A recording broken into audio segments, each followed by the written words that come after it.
अस्सलाम वालेकुम, my name is Mian Saad and I am the founder of fulfill.it.pk। मैं आज आपको बताने जा रहा हूँ शॉपिफाई प्राइवेट लेबल कोर्स के बारे में, जो कि एक बिल्कुल फ्री ऑफ कॉस्ट है और बाहर जितने भी पेड कोर्स हैं उनसे काफ़ी ज़्यादा वैल्यू मिलेगी इन डेप्थ के अंदर। आपको प्रोडक्ट रिसर्च, नीच research, sourcing, photography, videography, content creation, आपकी फेसबुक एड्स, आपकी एसईओ, आपका एसएमओ, बिल्कुल इन सारी चीज़ों के ऊपर मैं आपको इन डेप्थ पूरा ए टू जी कोर्स लेके चलूँगा। जिसके अंदर ये जो हमारी वीडियो इंट्रोडक्शन की वीडियो है, इसके अंदर मैं आपको बताऊंगा कि हम मेन कोर्स के अंदर कौन कौन सी चीज़ों को लेके चल रहे होंगे। ठीक है। और मैं आपको पहले अपना इंट्रोडक्शन देता चलूँ। मुझे 2 साल हो गए हैं लोकल प्राइवेट लेबल शॉपिफाई करते हुए, और मैंने ऑलरेडी कोई 7 से 8 ब्रांड बिल्ड किए हैं। हमारे अपने ब्रांड भी चल रहे हैं। मेरा अपना वेयर हाउस भी है गुलबर्ग 3 लाहौर के अंदर, और मेरा अपना ब्रांड्स भी हैं, मेरे अपना स्टूडियो भी है। ठीक है। तो मैं आपको एक अच्छे तरीके से बता सकता हूँ कि जो एड्स किस तरह बनती हैं, आपने अपने पिक पैक शिप के मामला को किस तरह देखना होता है, और आपने search engine optimization, Facebook ads, इन सब को आपने किस तरह देखना है। तो अब हम चलते हैं अब अपने कोर्स के आउटलाइन के लिए कि इस कोर्स के अंदर हम क्या क्या चीज़ें पढ़ेंगे। ये जैसा कि आपको इधर नज़र आ रहा है कि नीच रिसर्च। सबसे पहले हम पढ़ेंगे नीच रिसर्च किसे कहते हैं, कि हमने किस नीच के अंदर जाना है। अगर आप एक माउस की बात करते हैं तो ये एक इलेक्ट्रॉनिक्स की नीच आती है। अगर आप एक लैपटॉप की बात करते हैं, ये एक कंप्यूटर एसेसरीज के अंदर भी नीच आती है। ठीक है। इस तरह हमने सबसे पहले देखना कि अगर आपने अपना एक ब्रांड बिल्ड करना है तो आपने किस नीच को सिलेक्ट करना है। जब हम नीच फाइनल करते हैं उसके बाद फिर हम देखते हैं कि हमने किस प्रोडक्ट को सिलेक्ट करना है उस नीच में से। फिर हम जाएंगे प्रोडक्ट रिसर्च की तरफ, कि प्रोडक्ट रिसर्च किस तरह हम करते हैं, किस प्रोडक्ट को चूज़ करते हैं, उसकी सेलिंग प्राइस क्या होती है, उसका वेट कितना होना चाहिए, उसकी डायमेंशंस कितनी होनी चाहिए, उसकी पैकिंग की। उसके बाद फिर हम आते हैं सोर्सिंग के ऊपर, कि वो जो प्रोडक्ट है जो ऑलरेडी जिसकी बड़ी अच्छी डिमांड है, बड़ी अच्छी नीच है, लेकिन फिर हम देखते हैं कि उसकी सोर्सिंग के अंदर हमें अच्छे मार्जिन किस तरह मिलेंगे, हम सप्लायर से किस तरह निगोशिएशन कर सकते हैं, हम अपनी प्रोडक्ट की एक अच्छी से अच्छी क्वालिटी के साथ एक कम से कम रेट किस तरह ले सकते हैं। उसके बाद फिर हम जाते हैं मार्केट सेगमेंटेशन के अंदर। चले हमने प्रोडक्ट फाइनल कर दी, फॉर एग्जांपल एक माउस है, ठीक है, और ये उसकी स्पेक्स हैं, ये उसकी पूरी स्पेसिफिकेशंस हैं, लेकिन अब किस कलर का माउस मार्केट में सबसे ज़्यादा बिकता है, उसका वेट क्या होना चाहिए, उसकी ग्रिप क्या होनी चाहिए। ठीक है। तो ये हम मार्केट सेगमेंटेशन करेंगे कि ऑलरेडी मार्केट के अंदर कौन सी चीज़ें अच्छी तरीके से सेल हो रही हैं, उसको देखेंगे हम। उसके बाद कंपैरेटर एनालिसिस आते हैं कि जो प्रोडक्ट हम सेल करने जा रहे हैं ऑलरेडी वो मार्केट में कौन कौन से ब्रांड सेल कर रहे हैं, वो किस प्राइस पे सेल कर रहे हैं, वो क्या फीचर ऐड कर रहे हैं उसके अंदर, और उन्होंने प्रोडक्ट को किस तरह बनाया हुआ है। ठीक है। तो ये हम कंपैरेटर एनालिसिस करके वहां से डाटा ग्रैब करेंगे, और प्रोडक्ट डेवलपमेंट के अंदर उसी डाटा को यूज करते हुए हम अपनी प्रोडक्ट को डेवलप कर रहे होंगे, और कुछ अपनी तरफ से भी कुछ चीजें उसके अंदर ऐड कर रहे होंगे। फॉर एग्जाम्पल के क्या हम एक एक्स्ट्रा वैल्यू दे सकते हैं कस्टमर को, जो कि ऑलरेडी हमारे कंपेटिटर्स नहीं दे रहे हैं। वो फिर हम गुड पैकिंग के ऊपर बात करेंगे, पैकेजिंग के ऊपर, कि एक प्रोडक्ट अगर आपने बड़ा एक अच्छा बना दिया लेकिन आपने उसकी पैकिंग अच्छी नहीं की, तो आपको ऑनलाइन के अंदर अच्छी सेलिंग नहीं होगी आपकी। ठीक है। आपको अच्छी सेल्स नहीं आ रही होंगी। तो हम देखेंगे गुड पैकिंग के अंदर क्या क्या चीजें आते हैं। फिर आया था brand USP, brand unique selling points. आप, मैं एक चीज बेच रहा हूँ XYZ चीज, आप भी वही चीज बेचने लग पड़ते हैं, तो आप क्यों उसको क्या कहते हैं, किस तरह बेचेंगे, कि उसका यूनिक सेलिंग पॉइंट आपको अपने ब्रांड का बनाना पड़ेगा, कि आप कौन सी चीज़ इस तरह मार्केट के अंदर एक ऐड कर रहे हैं, इंट्रोड्यूस करवा रहे हैं, जो कि आपके ऑलरेडी कंपेटिटर्स नहीं कर रहे, और आप कौन सी वजह अपने कस्टमर्स को दे रहे हैं कि वो आपसे बाय करें, आपके ब्रांड से बाय करें। अब हम आए थे वेबसाइट क्रिएशन के ऊपर।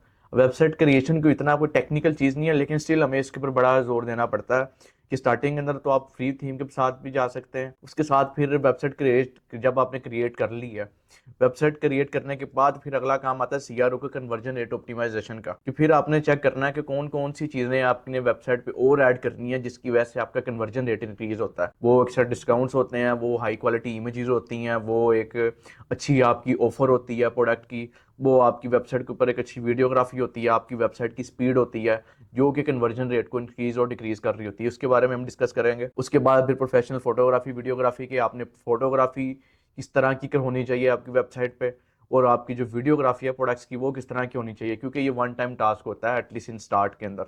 ठीक है। जो एड से क्रिएटिव है वो बनते रहते हैं, लेकिन ये कुछ वीडियोग्राफी जो प्रोडक्ट की है और जो प्रोडक्ट की फोटोग्राफी है, ये आपने वन टाइम एक अच्छे बजट के अंदर करवानी होती है। अब हम आते हैं CSR and order order confirmation के ऊपर, कि सीआर जो आपका कस्टमर सपोर्ट का आपका बंदा होगा, उसने किस तरह डील करना है कस्टमर्स को। पाकिस्तान के अंदर सबसे बड़ा जो हम लैक करते हैं वो CSR के अंदर है। आप किसी बाहर रेस्टोरेंट के अंदर भी जाते हैं, बाहर कितने भी बिजनेसेस देखते हैं, को आप देखेंगे कि कस्टमर सपोर्ट नाम की पाकिस्तान के बिजनेसेस के अंदर चीज़ एग्जिस्ट ही नहीं करती। तो ऑनलाइन ब्रांड के अंदर हमने इस चीज़ को देखना होता है कि अगर कोई कस्टमर हमें व्हाट्सएप पे मैसेज कर रहा है या हमारे ब्रांड के पेज पे मैसेज कर रहा है, तो हमने उसको एक टाइमली वे के अंदर, एक टाइम के अंदर हमने उसको रिस्पॉन्स करना है, अच्छा रिस्पॉन्स करना है, उसकी क्यूरीज को सॉल्व करना है, ताकि उसका हमारे ब्रांड के साथ जो एक ट्रस्ट है एक बड़ा अच्छे तरीके से बिल्ड हो जाए। उसके बाद ऑर्डर कंफर्मेशन है कि ऑर्डर कंफर्मेशन किस तरह की जाती है, इसकी कौन कौन सी चीज़ें हैं जिनको आपने देखना है ऑर्डर कंफर्मेशन करते हुए।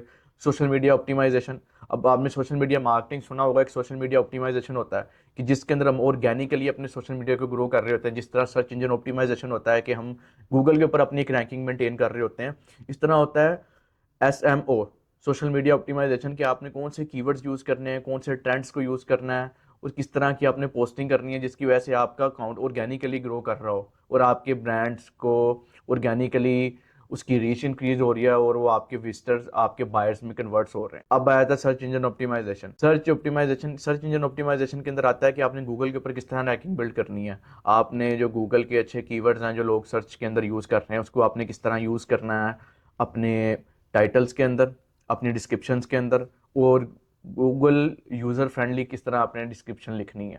तो ये कुछ चीज़ें आ जाती हैं। ये काफ़ी ब्रॉडर टॉपिक है, लेकिन इसके बारे में एक हद तक हम डिस्कस करेंगे कोर्स के अंदर कि इसको आप एक अच्छे तरीके से किस तरह कर सकते हैं। फिर एक और सबसे इंपॉर्टेंट टॉपिक यूजीसी कंटेंट का है कि जो यूज़र जनरेटेड कंटेंट है उसकी क्या वैल्यू है ई कॉमर्स के अंदर, कि जो इन्फ्लुएंसर से हम बनवा रहे होते हैं या किसी यूज़र से बनवा रहे होते हैं, और जो एड्स के क्रिएटिव हैं, ऐड के क्रिएटिव वीडियो भी होते हैं और पिक्चर्स भी होते हैं।